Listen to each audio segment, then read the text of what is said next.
mali atas harta, alal mali atas harta, halakuddin adapun kehancuran agama, halakuddin adapun kehancuran agama. Kehancuran agama itu ada di dalam sifat rakus terhadap harta. Wadil hirsi, dan adalah di dalam sifat rakus, alal jahi atas jabatan atau kedudukan, alal jahi atas jabatan atau kedudukan, halakuddin adapun kehancuran agama, halakuddin kehancuran agama, wal mali dan kehancuran harta, jami'an secara keseluruhan, jami'an secara keseluruhan. Nah, ini menunjukkan bagaimana sifat rakus ketika ada di dalam diri seseorang, maka sifat rakus itu akan menghancurkan dia. Nah, artinya sifat rakus terhadap harta, sifat rakus terhadap jabatan. Nah, orang yang rakus terhadap harta itu merupakan kehancuran agamanya. Kenapa? Orang yang punya sifat rakus sesuatu, dia nggak akan peduli. Dia nggak akan peduli. Artinya ketika dia itu mengumpulkan harta, ketika dia itu mencari harta, cari uang, mengumpulkan kekayaan, dia nggak akan peduli. Yang penting aku dapat, yang penting aku punya banyak uang, yang penting aku kaya. Entah itu perantarannya itu dari yang halal atau yang haram, yang penting sugih. Nah, kenapa? Karena dia rakus terhadap harta. Mau itu cara mendapatkannya dengan cara yang baik, ataukah dengan cara menipu, ataukah dengan cara berkhianat, yang penting dapat harta. Kenapa? Dia rakus. Nah, dia rakus terhadap harta, tomak terhadap harta. Nah, maka dari itu akan merusak agamanya dia. Nah, itu akan merusak agamanya dia. Dia lebih mementingkan, memprioritaskan harta dibanding agama. Padahal kalau agama boleh mencari harta, tapi harta yang halal, dengan tata cara yang baik, yang sesuai dengan syariat. Tidak ada bolong-bolong, tidak ada tipu-tipu, tidak ada khianat di dalamnya. Baru itu tidak apa-apa. Nah, kalau orang yang mementingkan harta, rakus terhadap harta, tidak urusan itu. Tidak urusan mau itu dapat harta dari korupsi, mau itu harta dari mencuri. Nah, itu tidak urusan, yang penting dia dapat harta, itu jeleknya. Nah, ceritakan pada zaman Sayyidina Ali bin Abi Thalib radhiyallahu anhu, ketika beliau ada di Kufah, satu ketika beliau ingin sholat, masuk ke dalam masjid. Nah, beliau itu perjalanan membawa kendaraan berupa bilal. Bilal itu peranakan antara kuda dan keledai.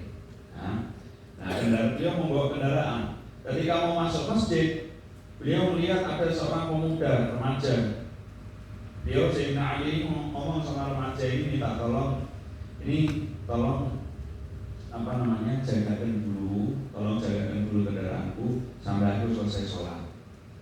Nah, kemudian sama si pemuda itu diambil tali udahnya itu diambil. Nah, kemudian Sayyidina Ali masuk ke masjid untuk melakukan sholat. Ketika Sayyidina Ali ada di dalam masjid sholat, si pemuda ini dia tanpa sepengetahuan Sayyidina Ali, dia ambil tali udahnya dilepas, kemudian dibawa ke pasar. Dia berencana untuk menjual tali kuda itu seharga 1 dirham. Nah, kemudian ketika Sayyidina Ali bin Abi Thalib beliau selesai melakukan sholat, beliau keluar melihat gak ada itu pemuda itu, anak remaja itu gak ada. Tuh, tanya sama orang yang ada di situ, ini pemuda yang tadi saya titipkan kendaraan saya ini gimana? Dapat kabar, pemuda sambil pergi ke arah pasar bawa tali kuda. Akhirnya Sayyidina Ali mutus seseorang, ikuti itu anak muda yang apa ciri-cirinya seperti ini, dia bawa tali kuda, ikuti dia.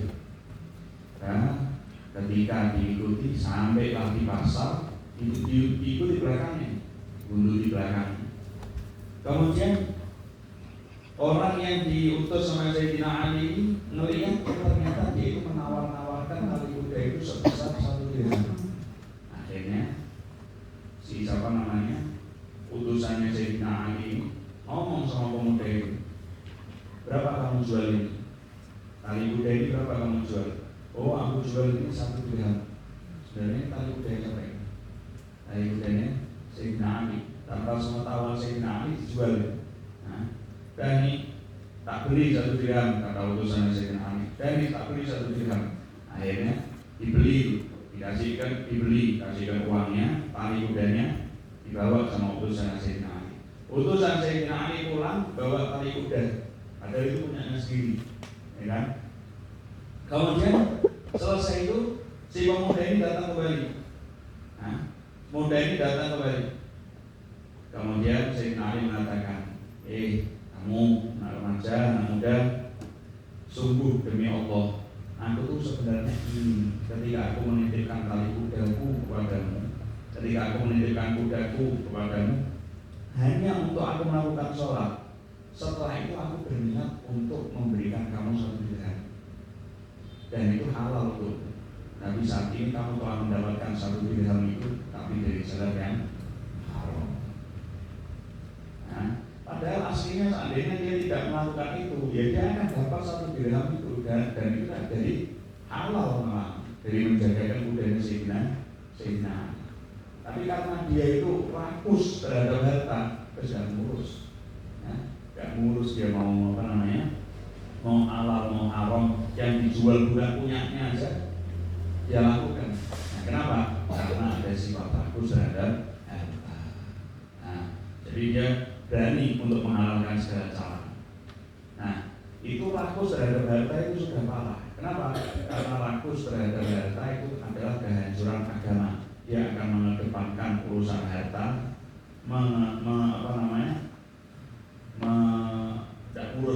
tidak mengurus urusan agama. Nah, jadi itu sudah parah. Yang lebih parah lagi yang kedua ini, wabil hirsi 'alal jahi halakuddin wal mali jami'an.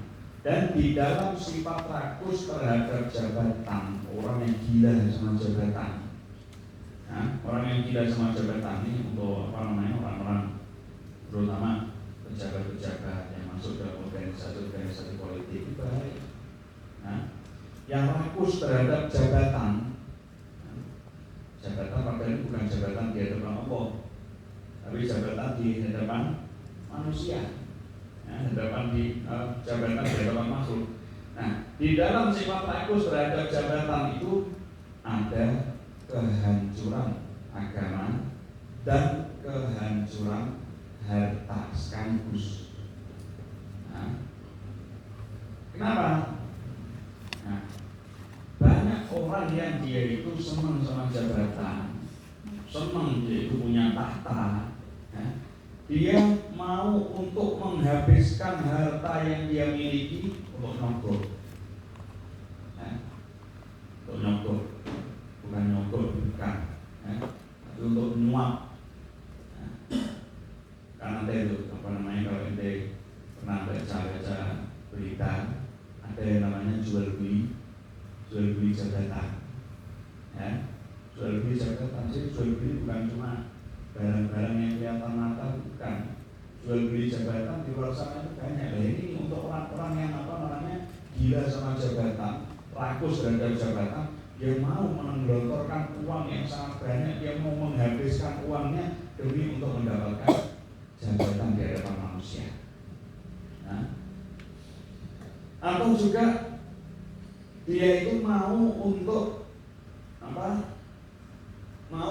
mengeluarkan uang yang banyak. Kalau sekarang gampang ini untuk duit gawe kampanye, untuk duit gawe kampanye wis entek akeh 10 dadi.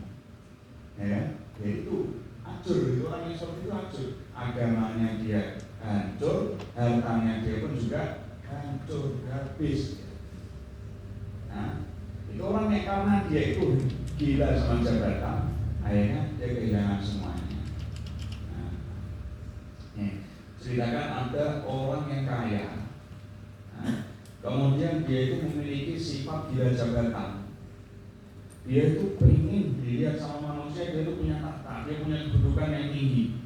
Ya, dalam hal politik, dalam urusan-urusan politik, dia itu pengennya dia punya jabatan yang tinggi. Akhirnya dia keluarkan seluruh hartanya untuk mendapatkan suara yang banyak, pemilihan suara, ya, untuk mendapatkan suara yang banyak. Dia keluarkan banyak harta. Nah, ketika hartanya habis, suara yang dia dapatkan itu belum mencukupi untuk dia menang. Akhirnya apa? Ngutang-ngutang ke banyak tempat, ngutang ke banyak perusahaan, ngutang ke banyak orang.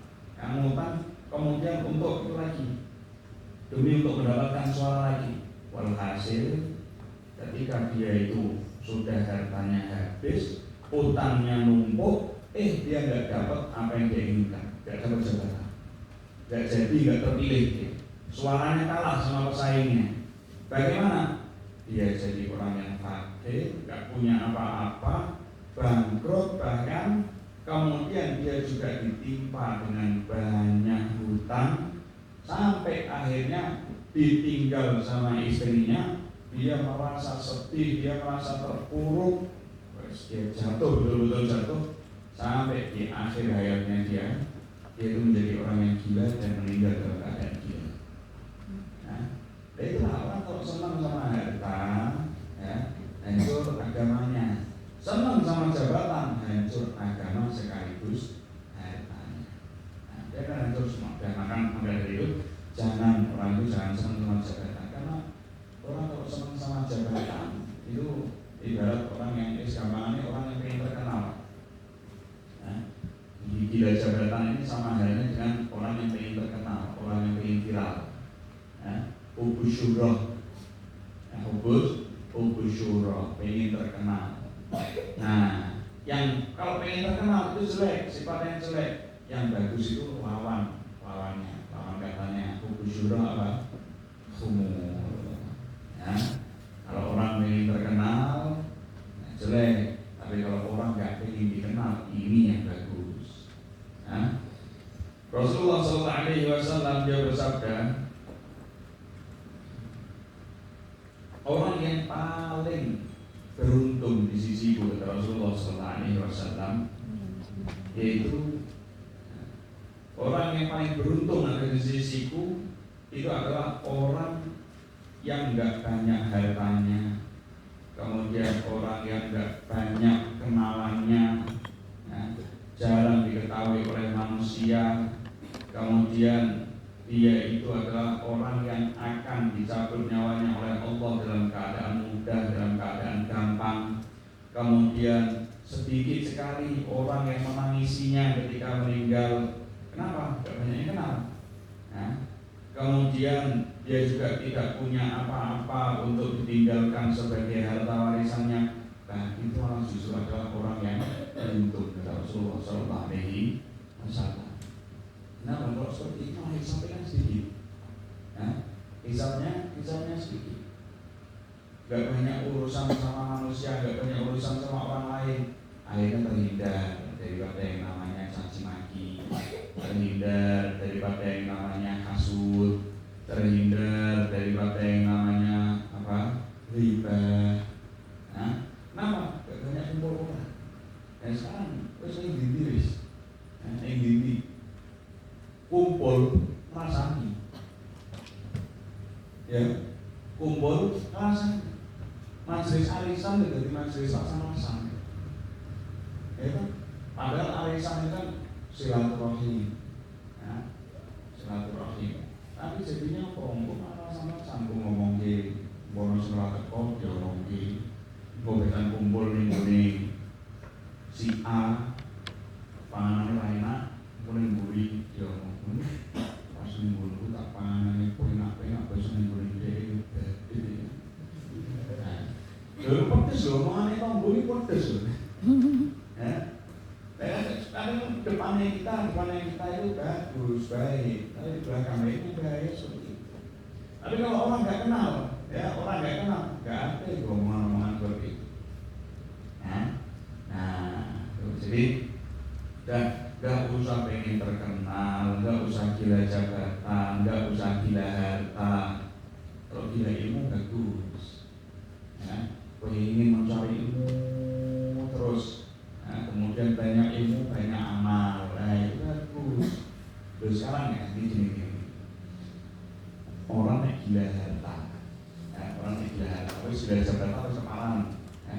Orang kalau gila harta harus kenyataan fenomena yang terjadi tambah duitnya tambah iman apa? Tambah duitnya tambah iman. Ini kenyataan. Meh ngomong boten ngapusi. Karena orang yang ngomong boten ngapusi, tenang, saya bisa tak buktikan. Iya, gambaran ini.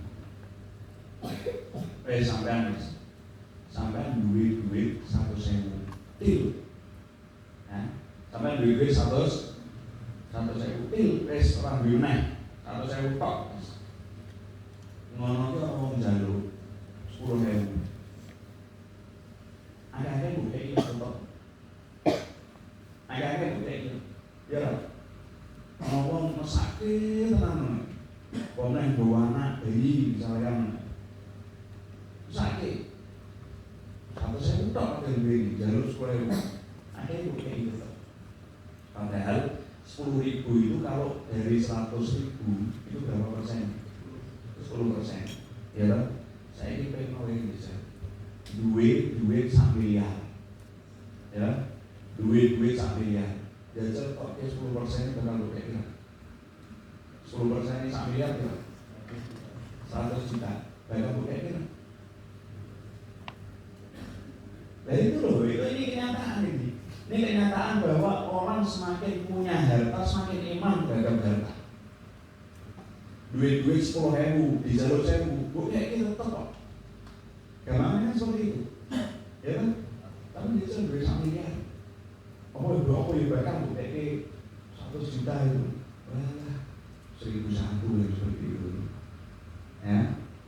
Nah itu loh, ini kenyataan bahwa orang semakin punya harta itu semakin iman-iman, ya, tuh itu kenyataan. Maka dari itu tidak usah rakus dari harta, tidak usah rakus. Tuh dikatakan orang yang senang sama ketenaran, nah, orang senang ketenaran, orang pengen viral, orang senang sama harta, itu ibarat orang yang tidak percaya dengan Allah Subhanahu wa Ta'ala. Ma sadaqallaha man ahabba syuhrah. Kata Imam Ibrahim bin Adham, ma sadaqallaha man ahabba syuhrah. Tidaklah percaya kepada Allah siapa? Orang yang cinta kepada ketenaran. Artinya ketenaran dari makhluk. Ketenaran dari makhluk. Dia itu orang yang percaya terhadap Allah Subhanahu wa Ta'ala. Sebagian ahli hikmah mereka mengatakan seperti ini: al-khumul ni'matun wan nafsu ta'bahu wa syuhrah ni'matun wan nafsu tahwahu. Katakan al-khumul ni'mah. Khumul enggak suka terhadap ketenaran. Nah, itu adalah suatu kenikmatan. Bil ain, suatu kenikmatan. Wan nafsu ta'bahu. Makanya nafsu tidak senang sama sifat khumul. Nafsu menolak terhadap sifat khumul. Kenapa? Karena nikmat dari Allah. Nafsu tidak senang itu. Jangan sampai ini mendapatkan kenikmatan. Sedangkan syuhrah, ketenaran, nikmatun, ketenaran itu adalah suatu musibah. Kalau pakai ain itu nikmat, suatu pemberian yang baik. Tapi kalau nikmah pakai qaf, itu adalah suatu pemberian yang tidak baik atau musibah. Nah, ketenaran itu adalah sebuah musibah. Orang semakin dikenal itu adalah sebuah musibah. Wa nafsu tahwau, maka nafsu itu senang terhadap ketenaran itu. Nah, dari itu banyak orang-orang terdahulu, orang-orang soleh itu, ketika mereka mau kok sudah mulai dikenal, mereka malah menutup diri. Mereka malah menutup diri. Bahkan mungkin kita sering dengar ada orang yang kelihatannya itu bahkan seperti orang gila terus, orang gila yang ada di pasar. Suatu ketika ada juga orang yang sudah disikap sama Allah Subhanahu wa Ta'ala, tabirnya atau hijabnya, tahu dia melihat ini orang yang pacarnya kayak orang Medan ini ternyata dia itu adalah wali min auliyaillah, ya, karena dia itu menutup diri, betul-betul menutup diri supaya nggak ada yang kenal sama dia sama sekali. Kok tiba-tiba ada orang yang juga termasuk wali dan disingkap sama Allah hijabnya, tabirnya, ya, dia bisa tahu, Anda itu bukan orang biasa, Anda itu orang hebat, Anda itu wali min auliyaillah. Mereka orang yang sepertinya kita adalah orang gila itu, ketika melihat orang ini langsung menjerit ya. Ketika menjerit itu, menjeritnya itu menjerit seperti nggak senang, ya, jerit nggak senang. Tapi kenapa kau buka apa identitas saya berbeda? Kenapa kau buka identitas saya? Karena sudah ada yang tahu siapa saya. Allah sudah cabut saja nyawa saya. Ketika itu sudah cabut nyawanya semua. Karena memang betul-betul humulnya, nggak pengen dikenal, nggak pengen kenal. Kalau zaman sekarang kan udah, kita iso ngaji pengen kenal, pengen viral.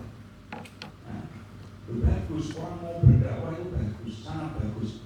Tapi dari awal itu harus ditoto niatnya, harus ditoto niatnya. Di zaman sekarang mau begini, orang mau terkenal itu lebih gampang.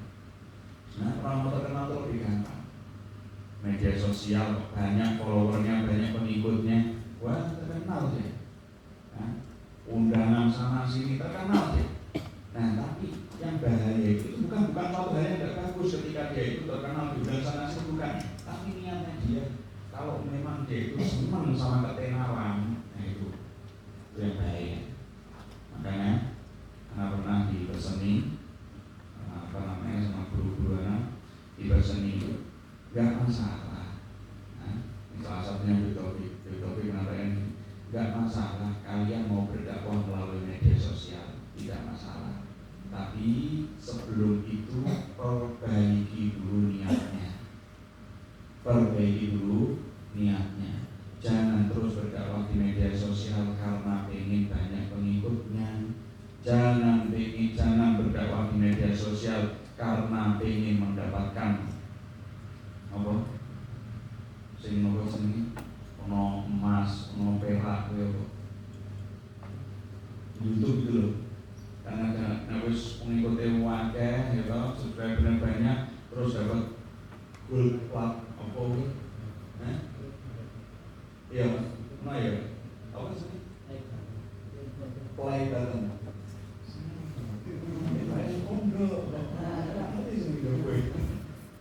Itu ada play button gitu. Ada yang warnanya perak, ada yang warnanya emas. Nah, itu dapat uang itu. Tiap bulan ya, tiap minggu bulan pernah coba? Belum. Nah, itu dapat tujuannya dari awal lah. Dakwah, media sosial, aku sing mewah akeh, sing ngikuti akeh, sing like akeh, sing komen akeh. Wah, aku itu kelihatan bayaran terus satu ini.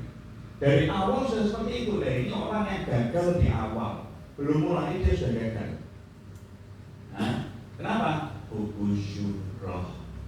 Itu harakudim. Hubus syurroh, hubul mal. Cinta ketenaran, cinta harta, wes itu harakudim. Dan itu ranah agama untuk dia. Pernah diceritakan akhir ada seorang yang dia itu merantau untuk ibadah. Merantau untuk ibadah. Artinya merantau untuk ibadah, dia itu berjalan sendiri, tinggalkan harta-hartanya, bahkan ada yang meninggalkan anak-anaknya. Kenapa? Karena dia itu khawatir. Dia khawatir ada kezaliman pada dirinya sendiri. Kenapa? Ketika dia itu niatnya adalah untuk ibadah, karena anak-anak, karena hartanya, akhirnya dia itu mendapatkan kejelekan yang lebih daripada kejelekan yang didapatkan oleh orang-orang yang gila terhadap harta. Kenapa? Karena orang yang seperti itu, orang yang membawa agama, orang yang ingin ibadah, ketika bertemu dengan orang lain, dia ingin dihormati. Kenapa? Karena merasa dia itu adalah orang yang berilmu, karena dia merasa karena dia adalah orang yang ahli ibadah. Terus ketemu orang ingin dihormati. Ketika dia meminta sesuatu, dia ingin untuk dipenuhi. Kenapa? Karena dia itu adalah orang yang berilmu, karena dia itu adalah orang yang ahli ibadah. Dengan kedudukannya dia ahli ilmu, ahli ibadah, ketika beli sesuatu ingin dimurahi. Nah, karena dia itu adalah ahli ilmu, karena dia ahli ibadah, ketika berhasil pengen itu dikenain terus lah. Nah, pengennya dikenai, pengen dihormati, pengen dikasih, pengen pengen dimuliakan. Karena apa? Karena dia mengedepankan ilmu agamanya, karena dia mengedepankan ibadahnya. Nah, ini justru lebih parah daripada sifat yang dimiliki oleh ahli harta atau orang yang gila harta. Nah, lebih parah orang ahli agama, orang punya ilmu, kok pengen dihormati karena ilmunya. Orang punya ilmu pengen dimuliakan karena ilmunya. Nah, orang punya ilmu pengen ini bahaya, ini artinya sifat bahaya, sifat yang harus kita jauhi. Nah, pengen dikasih sama orang karena ilmunya.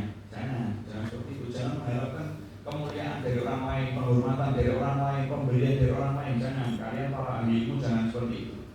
Tapi pengenlah kemuliaan dari Allah. Harapkanlah pemberian dari Allah. Harapkanlah kemuliaan dari Allah. Jangan dari manusia. Nah, kemuliaan dari manusia itu adalah merupakan kehinaan. Nah, itu adalah merupakan kehinaan. Jangan pengen mulia di hadapan mereka. Nah, tapi pengen mulianya adalah di hadapan Allah Subhanahu wa Ta'ala. Nah, orang ini, orang-orang yang sedang merantau untuk ibadah itu, kabar tentang orang tersebut, kabar tentang humulnya orang tersebut, kabar tentang kehebatannya orang tersebut itu sampai ke telinga seorang raja. Akhirnya raja itu ingin ketemu sama dia, dikumpulkan. Kemudian raja itu menyuruh orang-orang itu untuk kumpul semua. Nah, orang-orang untuk kumpul semua. Ketika penduduk rakyatnya raja itu sudah kumpul sampai memenuhi gunung-gunung, bukit-bukit itu sampai penuh, akhirnya didatangkan ini didatangkan orang yang merantau untuk ibadah ini. Nah, dia kemudian ketika melihat banyaknya orang yang kumpul, dia mengatakan, ada apa ini? Kok orang-orang kumpul sebanyak ini, ada apa ini? Akhirnya orang yang manggil dia untuk datang itu mengatakan, oh ini raja itu mengumpulkan rakyat karena raja itu ingin agar supaya kamu itu diketahui oleh banyak orang, dan raja sendiri itu ingin ketemu sama kamu. Wah, wong ini orang kumpul kok malah ingin dikenalkan. Akhirnya dia mengatakan, kamu yang orang yang Jawa ini, tolong aku kasih makanan. Akhirnya dibawa kasih makanan, dibawa makanan. Kurang, makanan seperti ini kurang nih. Kasih makanan lagi, kasih makanan lagi. Makanan ada daging, ada sayuran, terus ada kayak minyak zaitun lah gitu.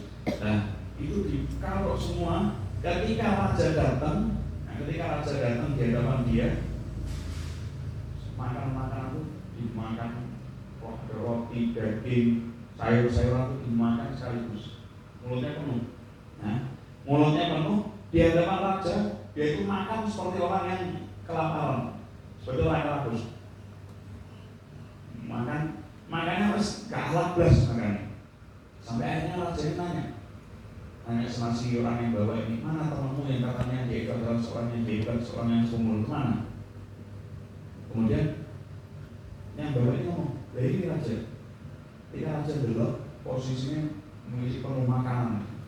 Nah, posisinya mengisi penuh makanan. Akhirnya raja ngomong, loh, apa kamu yang dikenal dengan apa namanya humulnya? Apakah kamu yang dikenal dengan kehebatannya dalam ibadah ini? Dia mengatakan, siapa ini? Aku sama aja seperti orang lain kok. Aku sama seperti manusia-manusia yang lain. Yes, akhirnya raja mengatakan, kalian itu salah orang. Gak mungkin orang seperti ini kok dikenal dengan ahli ibadah. Gak mungkin orang yang seperti ini dikenal dengan kewaliannya. Gak mungkin. Makan dengan kayak gitu, kayak orang gak punya akhlak, gak punya etika. Makan seperti itu, masa dia adalah seorang lagi. Akhirnya raja pergi. Yang lain bingung, gak pernah dia sama seperti itu, gak pernah. Yang kenal sama dia itu bingung, gak pernah dia seperti ini. Oh biasanya puasa malah gak makan. Kok ini ketika raja ingin melihat, kok malah dia makan dengan makannya orang yang rakus. Ketika raja pergi, si orang ini mengatakan, Alhamdulillah, Allah telah memalingkan orang tersebut dariku. Orang itu adalah kalau dia datang kepadaku dan dia tahu siapa aku, maka dia itu adalah orang yang akan mencela aku. Nah, orang yang akan mencela aku. Kenapa? Pujian seseorang itu adalah celaan. Jadi harus senang dipuji. Ya, jangan senang dipuji. Pujian itu beban. Nek ono itu bakal jadi beban. Kenapa? Nek dipuji kok kemudian unggul. Bahaya. Dipuji sesuatu yang tidak ada pada diri kita, itu lebih menghina. Nah, kayak misalkan, wah, masya Allah, sampai ahli sholawat ya. Jebul atau sholawat, jebul atau sholawat, beli nanya, bukan pujian. Maaf ya, kita paham ya. Nah, dari itu, dan kita itu jangan kemudian punya rasa rakus terhadap harta. Butuh sama harta, butuh tetap. Kita hidup butuh sama harta. Ya, tapi jangan rakus terhadap harta. Carilah harta secukupnya, tapi carilah ilmu sebanyak-banyaknya. Nah, wallahu a'lam bishawab. Dan insyaallah dijauhkan kita daripada sifat rakus terhadap harta, sifat rakus terhadap jabatan, dan mudah-mudahan insyaallah dijadikan kita adalah orang-orang yang Allah ridhoi, dan dijadikan kita orang-orang yang sumul, tidak suka berketenaran, tidak suka viral. Mudah-mudahan insyaallah viral dan tenarnya kita adalah di hadapan Allah dan di hadapan Rasul. Amin ya rabbal